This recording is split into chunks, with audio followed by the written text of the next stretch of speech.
Isang magandang mapagpala, mapagbiyaya at magka-Diyos po ng umaga sa bawat isa. Maraming salamat sa iyong panahon upang tayo sama-sama upang pakinggan ang magandang balita. Dito na po tayo sa mga awit 31:19. Akin pong babasahin.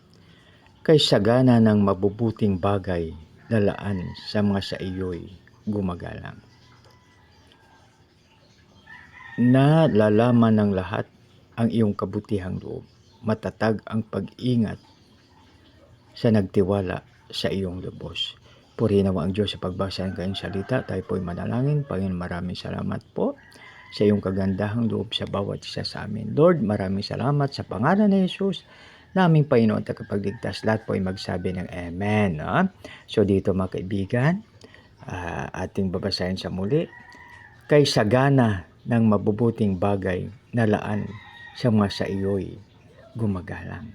Kaya mga kaibigan, igalang po natin ang ating Panginoon at paano magkaroon kayo ng hingi po tayo ng gabay sa ating Panginoon upang magawa po natin. So dapat mayroon tayo ditong wisdom. At ang wisdom ay makukuha natin sa magitan na magkaroon tayo ng takot sa ating Panginoon. At dito mga kapatid sa pangalawa, nalalaman ng lahat ang iyong kabutihang loob.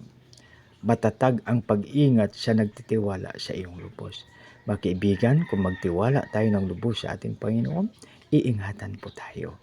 Kaya tandaan po natin na magtiwala tayo at pag-iingat ng lubos mula sa Hari ng Mahari, sa Diyos ng mga Diyos at Panginoon ng Panginoon ay sumasa atin.